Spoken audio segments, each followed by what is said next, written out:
इसलिए जैसे छिप करके भगवान श्री कृष्ण गोकुल में रह रहे हैं, वैसे ही यशोदा मैया उनको बांध करके उन्हीं का संकल्प पूरा कर रही है। भगवान के सच्चे प्रेमी ऐसे होते हैं कि यदि भगवान एक हाथ छिपना चाहते हैं, वे उनको दो हाथ छिपा देते। श्री कृष्ण कहते हैं कि मैं मनुष्य हूँ, तो मैया कहती है कि यह तो बछड़े की तरह साधारण है, विश्वास न हो तो देख लो, मैं इसको रस्सी से बांध देती।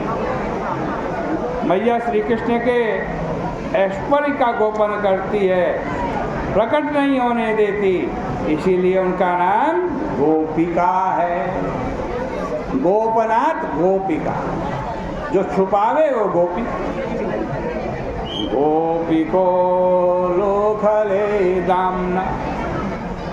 मैया ने श्री कृष्ण को अपने हृदय में नहीं बांधा, अपनी आत्मा के साथ नहीं बांधा, उखल में बांधा।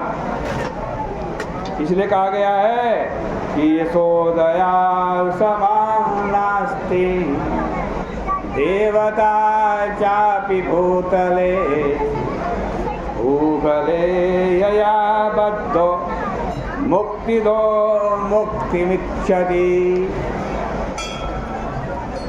धरती में यशोदा के समान कोई देवता नहीं है जिसने मुक्ति दाता को उखल में बांध दिया और जिससे मुक्ति कह रही है, अरे मैया मुझे मुक्त कर दो। मुक्ति भी जिससे मुक्ति की भिक्षा, वो यशोदा मैया। कोई कहते हैं कि मैया ने श्री कृष्ण को बांध लिया, लेकिन ये कहना भी गलत है। सही बात क्या है? सही बात तो यह है कि श्री कृष्ण ने स्वयं यशोदा मैया और उखल दोनों को बांध लिया, स्वयं नहीं बंधा। इसलिए मूल श्लोक का अन्वय इस प्रकार होना चाहिए, गोपिको लूकले उभे अपि दाम्ना बबंध स कृष्ण। इसका अर्थ है कि यशोदा मैया और उखल दोनों जन्म जन्म के लिए भगवान श्री कृष्ण के साथ बंध गए। तद्दाम बध्यमानस्य। लगता है यहाँ परीक्षित कुछ नाराज हो गए और सोचने लगे, ये भी कैसी मैया जो हमारे कृष्ण को रस्सी से उखल में बांध रही। इस पर मानो सुखदेव जी ने कहा, श्री कृष्ण मैया के बेटे हैं या तुम्हारे बेटे? और यदि कोई माता स्वार्भकस्य अपने बेटे को बांधे तो इसमें तुम्हें बुरा क्यों लगता? उस बेटे ने अपराध भी तो किया।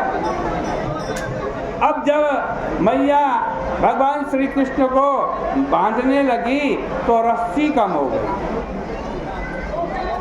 यह लीला ऐश्वर्य शक्ति ने दिखाई। एक और भगवान की ऐश्वर्य शक्ति है और दूसरी ओर वात्सल्य शक्ति है, मैया की वात्सल्य शक्ति। मैया जो जो रस्सी बढ़ाती जाए त्यों त्यों वो रस्सी 2 उंगल कम होती जाए। द्युंगलो नम अभूत। जहाँ नाम और रूप होता है, रजस तम अर्थात रजोगुण तमोगुण होता है, वहीं बंधन होता है। यहाँ तो न नाम रूप है और न कोई गुण है, फिर बंधन कहाँ से होगा? एवं स्वगेह दामनी यशोदा संदधत्यपि। असल में कभी यशोदा के मन में अहंकार था। क्या अहंकार था? वे समझती थी मैं इसको बांध लूंगी। इसलिए एक अंगुली की दूरी बढ़ जाती है। जब यशोदा श्री कृष्ण से एक उंगली दूर रहती थी तो श्री कृष्ण भी उनसे एक उंगली दूर हो जाते थे। रस्सियाँ अलग अलग होती थी, कमर में लगाते समय अलग अलग भी कम पड़ जाती थी और जोड़ देने पर भी कम पड़ जाती थी। श्री कृष्ण की कमर बढ़ी नहीं, रस्सी घटी नहीं। रस्सियाँ 1, 2, 3, 4 करके जोड़ने पर भी श्री कृष्ण को बांधने में समर्थ नहीं।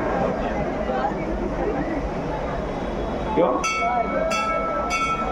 ये यथा मां प्रपद्यन्ते तास्तथैव भजाम्यहम्। गीता जी में भगवान कह रहे हैं, जो जिस भाव से मेरा भजन करता है मैं उसी स्वरूप में मिलता हूँ। एक अंगुल यशोदा का अहंकार और एक अंगुल भगवान श्री कृष्ण की दूरी, दोनों से 2 उंगली की कमी पड़ती गई। अब यशोदा मैया चक्कर में पड़ गई और इतने में आ गई गोपियाँ और बोली, अरे मैया तो इस बात से खुश क्यों नहीं होती कि तेरा बेटा तुझसे बंधता नहीं? अरे देखती नहीं इसके ललाट पे क्या लिखा है? अस्य ललाटे विधात्रा बंधनम न लिखिता। इसके ललाट पर, माथे पर ब्रह्मा ने बंधन लिखा ही नहीं है, कैसे बांध पाओगी?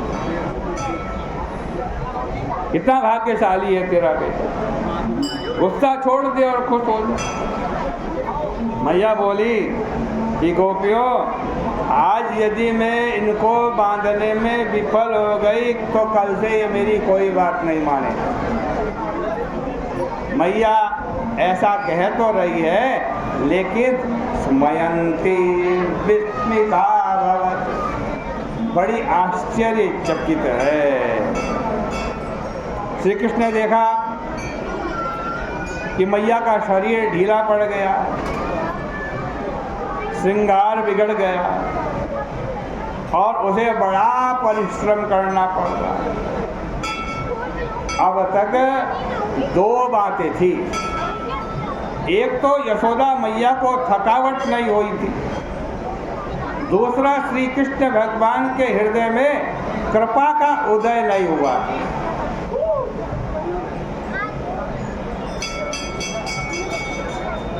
किंचेषा शक्तिशयेन ने तेनुकंप्यः। जब तक अतिशय शक्ति होती है, हमारे अंदर शक्ति होती है, हम ये काम कर लेंगे, ये काम कर लेंगे।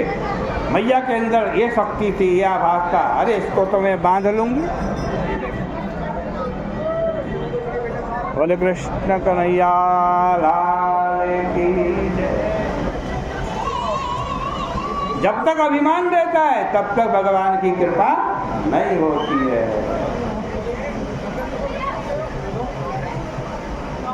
और जब अभिमान खत्म हो जाता है, ये एहसास होने लगता है कि हम अपनी शक्ति से भगवान को नहीं बांध सकते, अपनी शक्ति से भगवान को प्राप्त नहीं कर सकते, तब कृपा का उदय होता है। जब तक भगवान की भक्ति स्तुति करने की सामर्थ्य, तब तक भगवान नहीं प्रकट होते। और जब स्तुति करने वाला थक जाता है कि अब वाणी काम नहीं देती, मन काम नहीं देता, बुद्धि काम नहीं देती, माँ भगवान की कृपा प्रकट हो जाती है।